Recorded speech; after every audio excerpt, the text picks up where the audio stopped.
Do I get an opening statement? I would just like to echo what's already been said. We're ecstatic to have Marcus and Miranda back in the family. They never went very far away, but I go back to while Marcus was talking, I called him the day before he left the West Coast to come home. And at that point, I knew that football was over for him in the NFL. And we chatted a little bit, and I said the things you would expect me to say about you're always a Gamecock, and we got a place here for you. And when I hung up, I thought to myself, that was very selfish. And my point was to Marcus, you have employment. There's opportunities to be employed when the time comes. And I think maybe what was said earlier was a little bit misled about the NCAA. With his foundation, there were things that had to be checked off before he could become an employee at the university. There was certainly no wrongdoing. It was just a protocol of his foundation that has now been cleared that gave him an opportunity to be here. But we're delighted to have him back. He's just a young man that just touches people in such a dramatic way. I was talking earlier today over in Osborne with some of our board members, if you had me speak to your son, you had Coach Muschamp speak to your son, or you had Marcus Lattimore speak to your son, who does he listen to the most? And the role that he's going to assume in our football program is very, very important. You heard the numbers, but there's life after football. And I'm delighted that he's going to be serving in that role. He has a passion for it, and he's very good about it. Also, I'll segue into the coaches' contracts that have been approved by the Board of Trustees today. It's a process that I have been working on along with others for the last few weeks to get to a place that we would extend Coach Muschamp by 3 years, satisfy the assistant salary pool, take care of a couple of guys that we have here, bring in a couple of new coaches, and we're delighted to be where we are. Just 2 short years ago, we were coming off of 3 wins, and now we're coming off of 9 and a win over Michigan in the bowl game. So it's a great place. I love the job that Coach Muschamp has done here, the attention to detail, the culture, the players that believe in him. I had the opportunity to speak to his staff the day prior to going to Charlotte to play NC State. And I asked him if I could jump into the meeting room, and I'm not sure he was excited about that question. And I shared with the coaches at that time, I said, I've been to some practices, I've been a part of your camp, I've been around. You guys and your players have done everything you can possibly do to position yourself to be successful, in my estimation, for whatever that's worth. And I appreciate you. And we had a pretty good year. So I'm grateful to be where we are today, certainly grateful for Coach Muschamp and his staff. That being said, questions? Questions? Your hand again, David, first. Ray, how much did the current market for assistants and for head coaches kind of influence the figures that you and the board came to agree on? Well, it certainly plays a role. Marketplace is, part of the equation, but there are so many other data points that you go to, and the personnel that you have, and the roles that they play, and the opportunities that we have going forward. I believe in continuity. I believe that gives you an opportunity for consistency. And Coach Muschamp, from the first time Charles Waddell and I visited with him, he talked about his staff. That was a priority for him. And he said, I'm not the priority. It is my staff. I'm the recruiting coordinator, but my staff is important to me. And when we get to a position that we're talking about finances for assistants, it's very important to me that I get to hire a great staff, and I feel like we do have a great staff, and excited about what's happening in 2 years.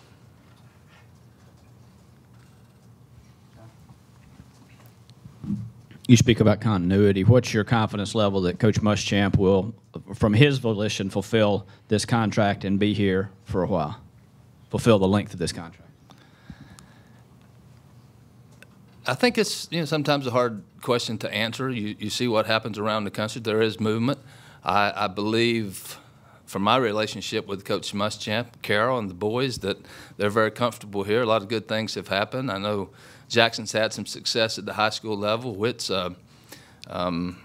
very successful. He might be leaning toward basketball, but they're in a position. I think they're in a good spot. We'd like to think that 6 years is just the beginning of how long he'll be here. But things happen. We know that. But If he has opportunities that, because he's winning 11 or 12 games a year, I think we would all certainly understand the position that puts him in. But I'm excited about dealing with Coach Muschamp. We talk all the time. I probably have more communication with our football coach than any other coach, and the communication skills that he has, the way he runs his organization, attention to detail, as you guys well know. So it's very special. But I anticipate and very hopeful he'll be here for a long, long time. As far as specifically to the assistant pool and even to Will's contract a little bit, what do you think that does as a statement, not just to the coaches you have, but also to the conference and those who are out there on where South Carolina is in relation not just to the rest of the SEC, but the rest of the country? The word commitment is strong, and it's used in every case, whether you're talking to a student athlete, a prospective student athlete, a current one, or to your coaches, to your university, to your leadership. And it's important that we're committed at the very highest level that we can be. And Coach Muschamp was intimately involved in what we were doing with our coaching staff, not himself personally, but what would happen with the assistant coaches and trying to make sure we retain those guys in the position that we put them in. So we're committed to doing the things that we need to do. Our budget's not the same as other schools. I can't speak to what other schools do. You see marketplace, and even in marketplace, you don't necessarily always know if it is apples to apples, the different components that are involved. I've learned a lot in my years as an athletic director. I learned a little bit when I was negotiating coaching contracts as a baseball man, but this is a different level. But I feel like that what we have done with Coach Muschamp and his assistant coaches shows how strongly we are committed to our people and our program. Coach Danner, can you shed any light on what exactly were the NCAA hangups with Marcus's foundation and kind of how they were worked through?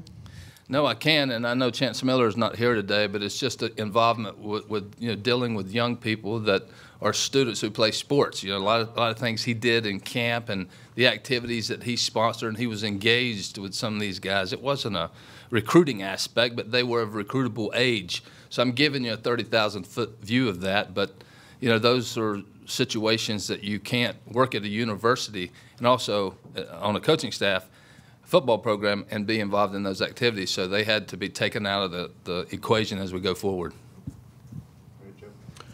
Coach Danner, given how this season went, you guys, go to the Outback Bowl and win it, did you kind of consider Muschamp being ahead of schedule in terms of like when you brought him in, and were you just overly impressed and say, hey, we got to get this extension done now?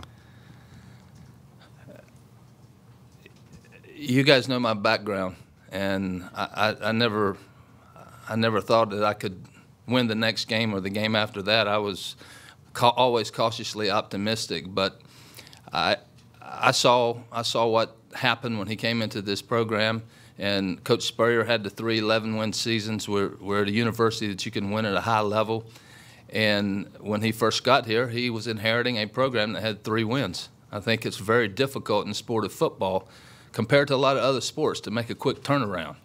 And to get to 9 wins, yes, I'm very impressed. In 2 years, you get to 9 wins. Maybe other people feel differently. You guys study this a lot, and you have your own opinions. But I think that to be where we ended up this year, winning 9 games, playing in a New Year's Day Bowl, was a great place to be in 24 months.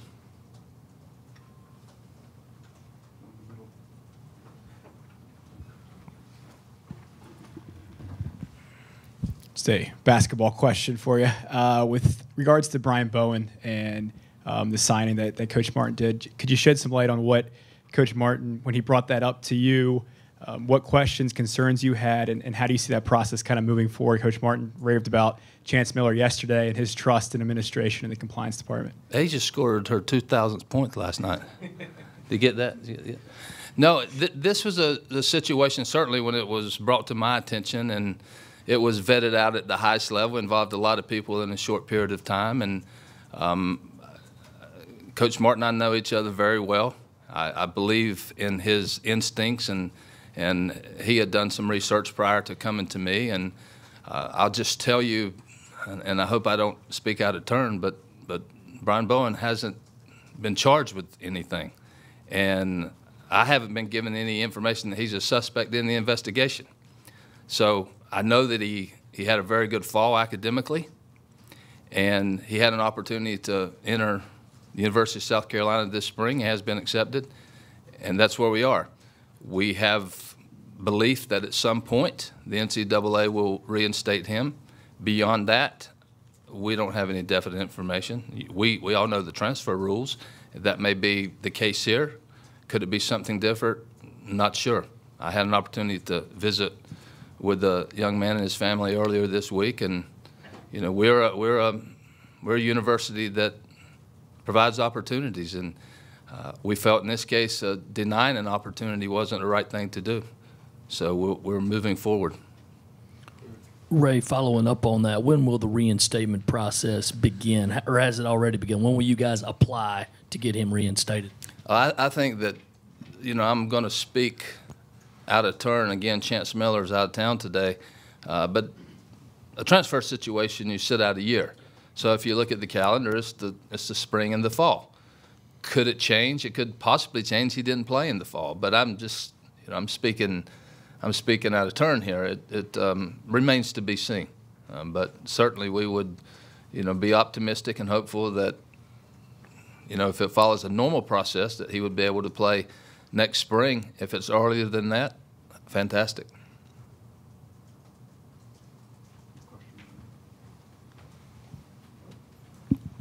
Coach, you mentioned Asia hitting 2,000 points. I guess from a bird's eye view, from an athletics department, how important has it been to have a player like her in the program and everything she's accomplished? Marcus Lattimore. I mean, Asia Wilson, she played her high school basketball down the road here, and the way she's represented this program, the way she's represented her family, Coach Staley's program, what she's accomplished as being a part of this program. There's been a lot of other good players around her, but I don't think that you can find a women's basketball player in this country that excels at the level that she does in all capacities. She's an icon in women's basketball, and it's great to have players that achieve at a high level, but it's so special when they achieve as human beings and the character they represent. They have success academically, and they make a difference in the community, and that's what Asia stands for. And let's all make sure that in your prayers that high ankle sprain is short-lived. Any other questions for Coach Shannon? Mr. Whittle, no questions? You good? Okay. Oh, Josh got one. Sorry. In terms of, for lack of a better word, public relations value, bringing Marcus Lattimore back, what does it do for the university, for the profile of the athletic department, just simply by his name recognition? We all know Marcus. You guys know Marcus. People, you know, many miles away know who he is, but people nationally know who Marcus is and the impact that he's had and what he's gone through and what he stands for. And he's just one of those young people that you speak to life after football. One of the things that has given me the most angst as the director of athletics, and I've shared this with Charles and our other senior administrators, we graduate student athletes at a high level, and their focus has been so strong in their sport. Many of them didn't have summer jobs or didn't do internships, and we missed the boat for them. We're working tirelessly. We have a Beyond Sports internship program now where we can send young men and young women out into a chosen field in the summer to get that kind of experience, because we all know that was set up here earlier, they're going to enter that professional world most likely in something other than the sport that they played. So Marcus is a real-life example. But he's a person that connects. And when he's around our student athletes and he's around our football players, my opinion, it's just going to be very, very special that they're told, you know, we share great information and we have seminars and we bring in speakers. Marcus is so much stronger than that. when he has an opportunity to visit with a student athlete. And the role that he'll play in Coach Muschamp's program, I think, will be very, very significant.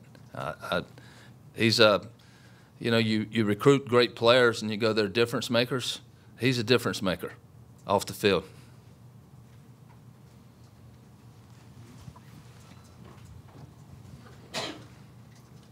Whenever contracts come in, people think of the B word, the buyout. What did it mean to, I guess, structure Will's buyout and the fact that you owe him the 75% over the life of the contract versus some other people they'll use a raw number, things of that nature? Honestly, it was just part of the negotiation. When Coach Muschamp came here and I dealt with his agent, same agent 2 years later, and I'd like to say that we're friends. We've had numerous conversations, but I believe part of the buyout situation is what Marketplace is all about, and I think that's where we are. I think you would all agree that when you look at some of the transactions that have happened across college football in the last few months, it's a little bit of a head scratcher, and who knows what's going to happen going forward. You know, I think we all have questions about that, but it also comes back to your individual situation and what you can afford. One of my charges as the athletics director is to run a program in the black. So at the end of the year, the numbers got to be in the right place, and that was always a part of my process. Even though I was dealing with doing contracts and paying coaches, I always had to consider that as the aspect going forward. So I feel good about where we are. I'm excited about the impact that Coach Muschamp and his staff have made here. We've added markets now and had a lot of success. You go back to Coach Staley's national championship and Coach Martin in the Final Four and Shelley Smith in the College Cup. A lot of good things have happened. We've positioned ourselves for success, and we'll try to continue to do that. And you have to do that by making investments. Coach, just hopping back to women's basketball for a sec. A couple days ago, they played a game at Missouri. Then Coach Staley, after the game, submitted a complaint to the SEC about the officiating. I'm just wondering, is that something that rises to the level where you get involved with it at all, or is that just strictly Coach's decision? See, I got through this whole deal and I didn't get in trouble. Now you're going to get me in trouble. I was involved. I take it upon myself that it doesn't matter if it's football or women's basketball or a tennis bracket. If it's part of the Gamecock family, I'm involved. And I had conversations with the league office soon thereafter and discussed some things about what transpired in the game. And you heard what Coach Staley had to say publicly. I got a chance to visit with our commissioner as well. So